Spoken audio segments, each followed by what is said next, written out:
Hello and welcome, this is Gautam and you are watching your favourite channel Gautam live Gyan, जहां हम security और safety से जुड़ी हर एक नॉलेज को एक्सप्लोर करते हैं, एक्सप्लेन करते हैं डिटेल में।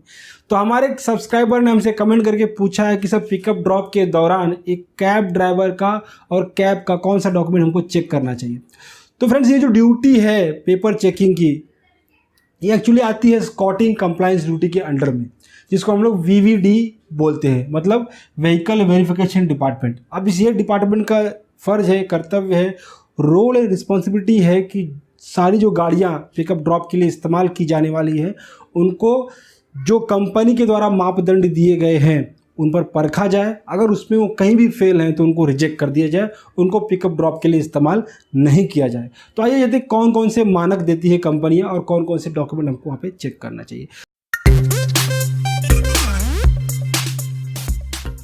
तो मैंने इसके लिए स्कॉटिंग गार्ड डिप्लॉय नहीं होते। स्कॉटिंग गार्डों में से कुछ लोगों को इसमें डिप्लॉय किया जाता है जो ये काम करते हैं, जिसको हम लोग बोलते हैं स्कॉटिंग कंप्लायंस डिपार्टमेंट, मतलब व्हीकल वेरिफिकेशन डिपार्टमेंट। तो फ्रेंड्स, इसमें क्या होता है कि देखिए, हार्डवेयर और सॉफ्टवेयर की चेकिंग होती है। अब हार्डवेयर से क्या मतलब फ्रेंड्स? हार्डवेयर से मतलब है व्हीकल और सॉफ्टवेयर से मतलब है डॉक्यूमेंट। ठीक है। अब एक गाड़ी को एलिजिबल बनाने के लिए क्या क्या चेक करना पड़ता है? तो सबसे पहले गाड़ी का है ना, हेडलाइट चेक किया जाता है, हेड लाइट और टेल लाइट। अगर एक गाड़ी को एलिजिबल होना है पिकअप ड्रॉप के लिए तो इसकी ये जो हेडलाइट और टेल लाइट है वर्किंग होनी चाहिए। इसके अलावा अगर बारिश का सीजन है तो वाइपर इसका वर्किंग होना चाहिए, क्योंकि क्या होता है जब गाड़ी चलती है तो बारिश जब उससे पानी गिरता है तो विजिबिलिटी ड्राइवर के लिए जीरो हो जाती है। तो वाइपर क्लीन करते रहेगा पानी को तो वो विजिबिलिटी क्लीन रहेगी, उसको दिखता रहेगा। हेडलाइट टेल लाइट, अब रात के समय में जब गाड़ी नॉर्मली पिकअप ड्रॉप जो होता है नाइट के टाइम पे होता है, तो जब हेडलाइट टेल लाइट काम नहीं करेगी, तो अब टेल लाइट काम नहीं कर रही है तो उसके लिए दिक्कत है कि वो साइड जब चेंज करेगा, लेफ्ट से राइट और राइट से लेफ्ट में जाए तो कैसे बताएगा, इंडिकेट कैसे करेगा पीछे वाले को। और जब हेडलाइट नहीं चलेगी उसकी तो सामने का उसको नज़र कैसे आएगा। तो इसलिए इसके लिए इंपॉर्टेंट है कि हेडलाइट टेल लाइट वाइपर चले। इसके बाद इसकी विंडशील्ड भी प्रॉपर होनी चाहिए, कहीं क्रैक वगैरह एक्सीडेंटल वाली गाड़ी बिल्कुल नहीं चलती है। गाड़ी क्लीन होनी चाहिए, धुली धुलाई गाड़ी होनी चाहिए, एकदम से धूल दूसरी कीचड़ वाली गाड़ी कंप्लायंस ड्यूटी में इसको रिजेक्ट कर देते हैं हम लोग। उसके बाद इसके जो टायर है इसमें प्रॉपर हवा होनी चाहिए, मतलब सब गाड़ियों में, जैसे बाइक में देख लीजिए, आगे वाली जो चक्का होता है उसके अंदर 28 और पीछे वाले चक्के में 32 ऐसा भरा जाता है, क्योंकि लोड जो ज़्यादा होता है पीछे वाले चक्के पर होता है, आगे वाले चक्के पर नहीं होता है। तो वैसे हर गाड़ी में एक मानक तय किया गया इतना एयर इसके अंदर होना चाहिए। तो देख लीजिएगा कि उसके चक्के के अंदर प्रॉपर हवा हो। ठीक है। उसके बाद उसके अंदर स्टेपनी भी होनी चाहिए। अब स्टेपनी क्यों फ्रेंड्स? तो फ्रेंड्स, अब देखिए, अब ये जो गाड़ियाँ हैं रोड पर चलती हैं, रोड पर कीले भी होते हैं, कंकड़ कई बार क्या होते हैं इस टायर के अंदर घुस जाते हैं, उसको पंचर कर देते हैं। तो अगर ऐसी स्थिति आपके उस पर उत्पन्न हो जाती है तो आप देखिए, अगर प्रीमाइसेस के नज़दीक में है तो क्या करेंगे, कंपनी वाले आपके लिए गाड़ी भेज देंगे, दूसरा कैब भेज देंगे। लेकिन आप जब दूर हैं बहुत और उस पर कोई गाड़ी भी नहीं आ रही है कि जिसको हम वापस भेज सकें, तो उस समय आपके पास ऑप्शन होना चाहिए स्टेपनी का, ताकि आप स्टेपनी चेंज करके आप अपने जो डेस्टिनेशन है उसकी तरफ आगे बढ़ सके। इसलिए स्टेपनी बहुत ज़्यादा इंपॉर्टेंट है। उसके बाद इंपॉर्टेंट है कि आपके जो अंदर गाड़ी का अंदर का जो माहौल है, मतलब जो इन्वायरमेंट है, वो हाइजेनिक होना चाहिए। कैसा होना चाहिए? हाइजेनिक।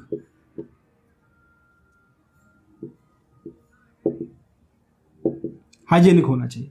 अब कई बार जो कैब ड्राइवर वगैरह है उसके अंदर वड़ा पाव, मेंदू वड़ा, इडली डोसा खाते तो उसकी जो स्मेल होती है वो गाड़ी में रहती है।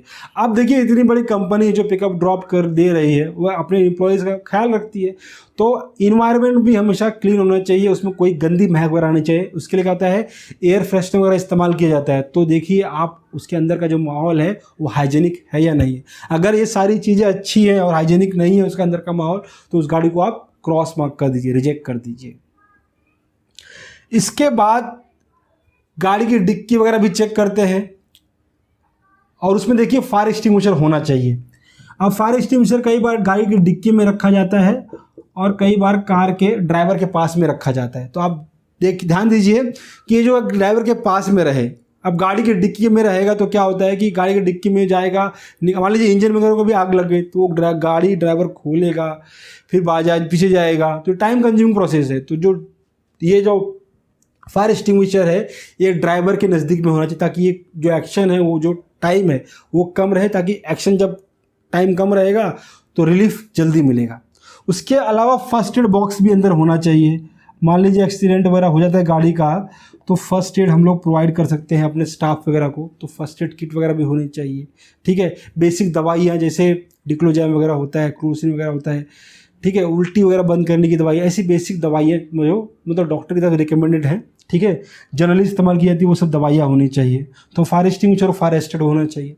अब ये सारी चीज़ें हैं तो ये सब चेकलिस्ट होती है, चेकलिस्ट पे चेक करते गए। और इसके अलावा फ्रेंड्स, आपकी जो गाड़ी है उसमें जो फ्यूल है वो 50% से हमेशा ज़्यादा होना चाहिए।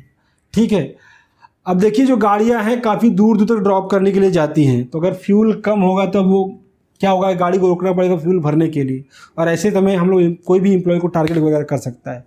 ठीक है, तो इसीलिए इस डर को मतलब क्रॉस करने के लिए, ऐसी स्थिति उत्पन्न नहीं हो कि हमारे एम्प्लॉय को किसी तरह का खतरा उत्पन्न हो, फ्यूल मीटर हमेशा 50% से ज़्यादा रखा जाता है। ठीक है, अब ये सारे मानक एक कंपनी रखती है एक गाड़ी के लिए कि ऐसी इसकी हार्डवेयर की स्थिति होनी चाहिए। सॉफ्टवेयर मतलब डॉक्यूमेंट। अब डॉक्यूमेंट क्या करना चाहिए, डॉक्यूमेंट में जो फ्रेंड्स कंपनी कोई समझौता नहीं करती है।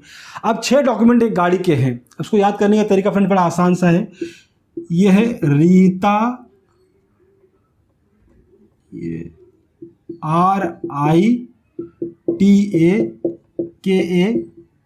RITAKAPF, तो इसका कोई मतलब नहीं है, ये बस आपको याद रखने के लिए कि रीता का PF। यहाँ R का मतलब है रजिस्ट्रेशन सर्टिफिकेट,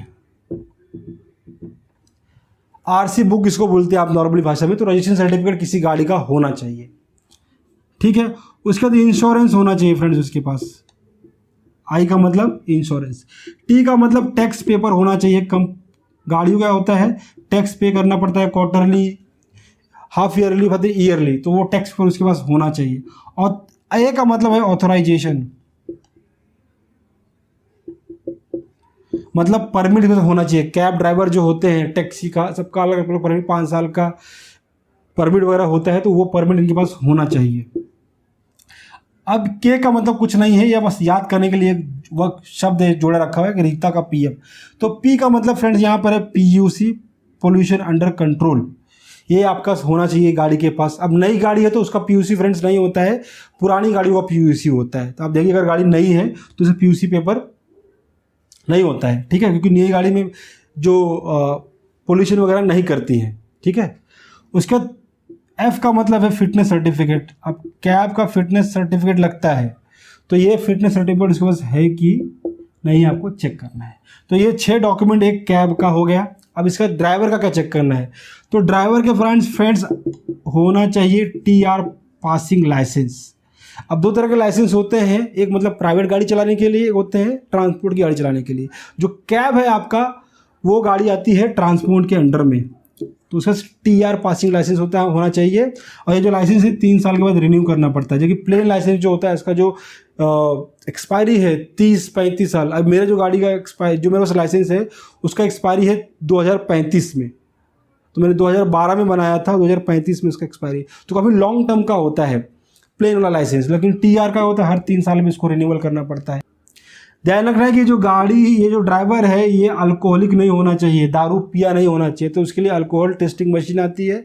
ठीक है, अब उससे चेक कर लीजिएगा कि अल्कोहल इसने पिया हुआ है या नहीं है। ठीक है, तो ये ड्राइवर की 2 चीज़, आपको TR लाइसेंस चेक करना है, उसके बाद फिर आपको चेक करना है वो अल्कोहल से पिया वगैरह है कि नहीं है, उसकी मानसिक स्थिति कैसी है इसको भी चेक कर लीजिए, पगला सकला तो नहीं है, साला दिखने में पागल लग रहा है।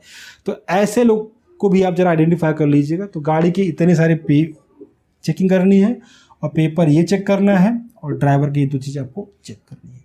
तो एक व्हीकल वेरिफिकेशन डिपार्टमेंट इतना काम करता है। तो आई होप आपको छोटा सा वीडियो, छोटा नहीं यार बड़ा हो गया, बड़ा सा वीडियो पसंद आ गया। वीडियो पसंद आया तो लाइक करें, चैनल पर नए हैं तो सब्सक्राइब करें, बेल आइकन को ज़रूर हिट करें। मिलते हैं नेक्स्ट वीडियो, तब तक के लिए